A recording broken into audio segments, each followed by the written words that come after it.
Welcome to this second video lecture on language policy in education. And an overview of this short piece, we're going to talk about minority languages in policy and practice. We're going to talk about policy-driven educational approaches for low and high status languages and language policy in classrooms. So we know that language policy, institutional, national, supranational language policies are one of the best tools we have to support minority languages, whether that's the revitalization of a language like Welsh or Gaelic, or in Canada, the revitalization of certain First Nations languages, or whether that's in a multilingual country to support the minority languages that are spoken by people in smaller numbers. So, for example, in Kenya, they have many different languages spoken by different percentages of the population. And so when we look at the educational sector there, we look at which of those minority languages can or should be used in education. But we know that it's really complex because there are various levels of constraint on how we can use minority languages in education. So the first piece is, do they have legal status and funding? That's the big one. And the answer for a lot of minority languages is no. But even when we have a system that wants to support minority languages, that gives them legal status and gives them funding, we have other areas of constraint that make it quite difficult to bring them into education in really productive ways. The first is there a standard variety that has been written and codified for long enough to have a kind of a bulk of resources? And then how far does that standard diverge? So, for example, if you look at the case of Portuguese, there is a standard Portuguese in Brazil and there's a standard Portuguese in Portugal, and they diverge enough that if either of those community finds themselves in a minority somewhere, they wouldn't necessarily be able to use resources that are from the other standard variety. It's not the right standard for them. There's also sometimes a challenge in teachers' proficiency in the minority language. Teachers often in societies come from particular cultural groups that mean that they use particular varieties, and they may not have the scope of minority languages spoken by their children. Challenges in teaching materials is huge. It's really expensive to develop teaching materials. And when you're developing them from multiple minority languages, you can end up with limited resources that don't look very good. When I work with bilingual programs around the world, this is one of our biggest challenges. If it's a bilingual program with English and Kiswahili, the English resources are far more readily available. They look shinier. They're more interesting, they're more varied. And so the children look at them and go, well, obviously English is what I want. And so in bilingual situations, the comparison, even by very small children, of what resources look like in kind of home-produced minority languages versus internationally supported languages can be quite difficult. The fifth is language use. How is the language used in and around? And so you may have, for example, French as a minority language in the rest of Canada. We have French immersion schools all across Canada, but French is used in the classroom only and not outside. And so the students have very little opportunity for language use outside the classroom, which of course has a limiting effect on how effective it can be. And then also, we often talk about bilingualism and, having a minority language in the classroom, but in many societies, in fact, there are multiple minority languages represented within the same classroom. And so how do we elevate or, certain ones, or do we say everybody gets taught in their first language? Well, how's that possible when there are 8 first languages in the classroom? And so the more languages that are involved, the more varieties, the more complex it becomes. And so you can see that there's a really big challenge to use education as a way to boost minority languages, which isn't to say it's not worth the effort. We just have to recognize all of those constraints, and we need to be very realistic about them when we're designing a policy to support these, these languages. We have to really be very clear about what are the affordances within these factors and what are the constraints. We're going to talk about now what language policy for low status bilingualism generally looks like in education, and then we'll look at high status bilingualism. So language policy for low status bilingualism generally iterates itself as programs in schools that are what we call transitional bilingual. So we'll use your language while you're little, and then we're going to move to the high status majority language. Some programs take what we call a maintenance bilingual approach. We'll be talking all about these approaches much more in the following lectures, where we want the children to maintain their minority language, but we're also adding in the majority language. And then very occasionally we do get what we call enrichment bilingual programs, which are designed to support the complete development of the minority language and the addition of the majority language as well. And so when we think about these different types, we can think about who is often served by these kinds of programs. So when we think about this idea of letting children learn for the first year or two in their own language and then in the national language, who is often served? And often these types of programs target speakers of, or almost always, minority language adding the majority language. And so the minority language carries a lower status. And so the programs tend towards transitional and maintenance and less enrichment. Language policy and education for high status bilingualism often banners itself under different terms. So the first one is immersion. Everybody thinks immersion education is great. So French immersion and Welsh immersion and Gaelic immersion, and we have this idea that an immersion approach is a valuable thing, and children are quite lucky to go to an immersion school. They get to have a new language. Globally, we use the term EMI, English Medium of Instruction Schools. And so there are schools all over the world that teach in English in non-English contexts. And again, it's seen as value added that the children get to go to school in English. In Europe, we have the term CLIL, Content and Language Integrated Learning, that's used quite commonly, often but not always, for secondary schools that teach some content in English. They're not all necessarily bilingual schools, but they might teach science in English, or they might teach a subject in English. So rather than just teaching the language, they're teaching through the language. And so this is a term most commonly used in Europe. And then we have a really broad term that we call content-based instruction, which can be anywhere in the world where they're teaching a language through content, so through kind of an immersive approach. So EMI is specific to English, CBI can be any other language as well. So who is being served by these programs? Most often it's speakers of a majority language adding a minority or other language to their profile. And so, for example, in the Netherlands, they have a whole network of CLIL secondary schools. They're all speakers of Dutch, adding English, which is a minority language in the Netherlands, but of course not a minority language globally. And so these are taking an additive approach. We want these students to have the opportunity to learn another language really well, so we put it into their education without at any point talking about sidelining their own language. So what does a school language policy, we call a micro policy, do? It talks about the administration of the school, the language of the documentation, the language of meetings, trainings. It talks about kind of what language we send parent letters in and what language our platform is in. So it really is about that piece. It talks about the curriculum and pedagogy as well. What is the language of formal learning? What are the classroom experiences of children? And it should, but doesn't always address the community, social interaction in the school community. So all of these things need to be thought about as the functional pieces or the language practices and management of a policy, but they have to be underpinned and overpinned, if you will, by that overarching set of beliefs and understanding about bilingualism.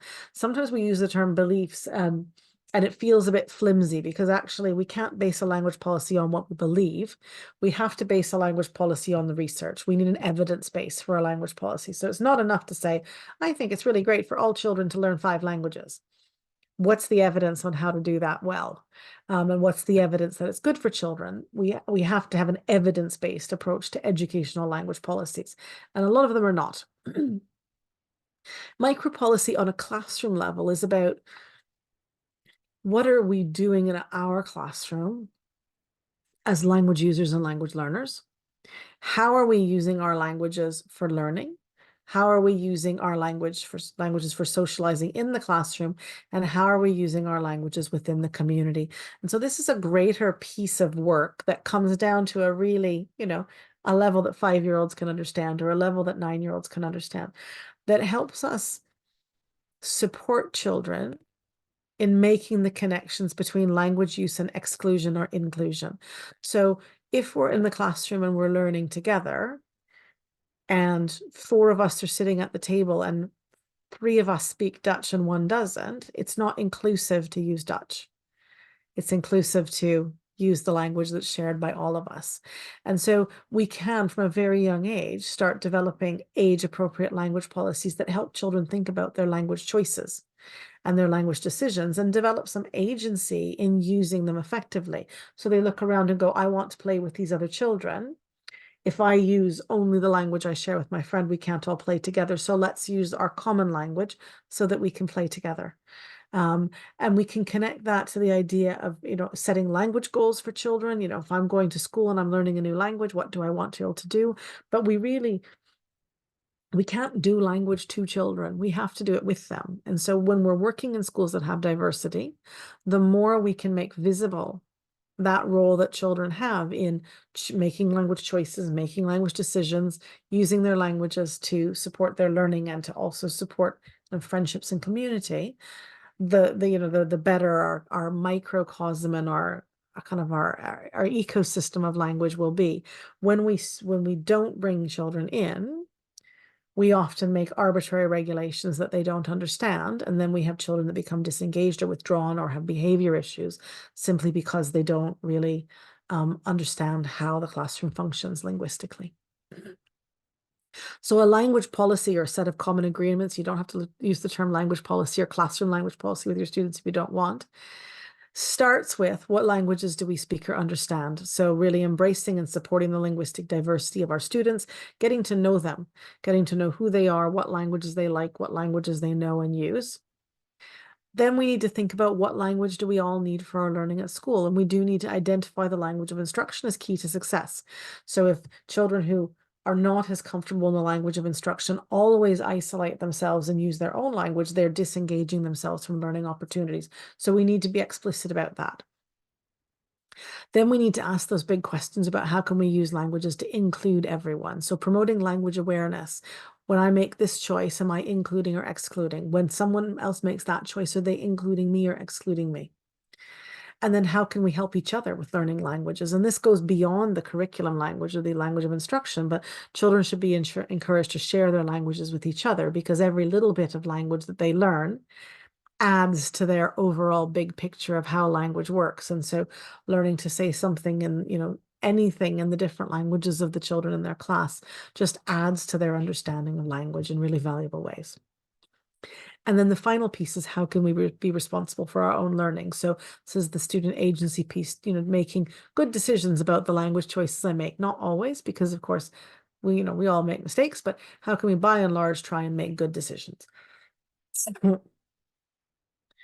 So how do we create a school language policy? There are lots of different ways to do it, but I think that we need to take a step back and look at the big picture before we start looking at the detail.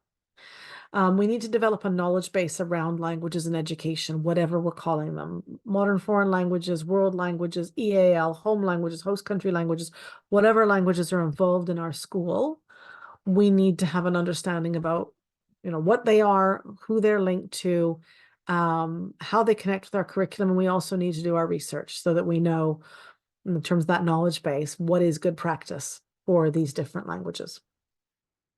We need our beliefs or intentions. And this is where I said sometimes the word belief can be a bit wishy-washy, but what do we believe about our role as educators in supporting our children to become bilingual or multilingual, and what will we do about it? So that's the intentions piece. And then the participants and the responsibilities, leadership, staff, students, families, everybody involved needs to know what their role is and what they should be doing in order to support the children to the maximum, to the outcomes that we have said are what we're aspiring to. And then that overall piece leads to the language management piece, which is the implementation plan. What are our programs, supports, interventions? How do we assess? All those details for me are not a part of the main language policy. What we believe and what we know is what we believe and what we know. The implementation is the things that change as perhaps a teacher leaves or a new language teacher arrives. And so sometimes when we're combining everything into one policy, we end up with a really outdated policy, because actually the implementation plan needs updating more often than anything else. And so it's sometimes nice to separate them out. So the guiding principles, there's 3 sets of guiding principles that I encourage school teams to think through individually and together. as they set out on the journey to write a language policy. The first is the guiding principles for the individual. We all need to think about our own sociolinguistic profiles and our own language practices, our own experiences of becoming bilingual or not becoming bilingual, our experiences of language learning, the communities we grew up in, and what their understandings were about bilingualism. If we grew up in a place that spoke really dismissively about learning French, we might have some kind of innate pushback against French just because we grew up hearing about it. So we need to really think about our own kind of role in this and how we make sure that we're coming to it as objectively as possible. And that leads into understanding our own beliefs and attitudes and ideologies and motivations, and making sure that if we think if we believe a certain thing would be good for children, that's not enough. We've got to go and see, is there evidence that that's the case or not, so that we're not actually writing a language policy based on just our own opinion. Language policies shouldn't be opinion based. And so we have to dig into our own kind of dirty laundry, if you will, about our upbringings. And this is really important, and it's really challenging for all of us. I consider myself a sociolinguist by background. I still have knee-jerk reactions to certain varieties of English. I hear somebody say that's real interesting, and I go, ooh, that's terrible English. It's not terrible English. It's a different variety of English that's perfectly normal and standard where they come from. And so even after doing this for as many years as I've been doing it, I know I still have ideologies that cause me to be judgmental when I hear certain accents or certain kinds of things that I consider are not good. And so I've got to stop and I've got to check that, and I've got to make sure that doesn't come into any language policy I'm involved in, because that's just my personal prejudice. Okay. The second set of guiding principles is about the community. And this is really, you need to do your homework on your school. You need to know the sociolinguistic profiles and language of practices of your students, your school community, your student families, and the communities surrounding the school. So that's all the kids, all the staff, all the families, and the community you're situated in. That's really important because that becomes part of our design. We need to know, who are we serving with this language policy, and what are the kind of affordances and constraints within that? So do we have a particular population of students that speak what's considered locally to be a low status language? What are we going to do specifically to support them in embracing that language and seeing it as higher status? We need to know where the potential areas for difficulty are going to be, where the pinch points are going to be.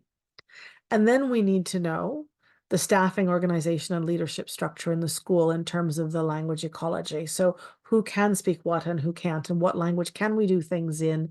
What can we provide for? So we need to know, for example, can we source special educational provisions in a language? Because if we need that, when we need to figure out how to do it. If we have a bilingual program in our school, the leader of that bilingual program should speak both the languages. It doesn't always happen, but really they should. And often if they don't, it's a problem because they are then an outsider to the situation and the context. And so all of these pieces, we need to know a lot before we can move into then thinking about what's the instruction going to look like that drives through our language policy. So we need to think about our curriculum and our pedagogy interrelated with our language and education policies. And then the ways in which we all become policymakers in our school or classrooms. And so this is a piece around, if we believe in inquiry-based learning, then our language classrooms should be inquiry-based as well. Sometimes we kind of give an out and we're like, we're an inquiry-based school. And then I walk into the language classrooms and I see them doing dictation and memorizing verb lists. And I think, well, that's not very inquiry. And like, oh, but in language classes, you have to do things differently. No, you don't have to, you're choosing to.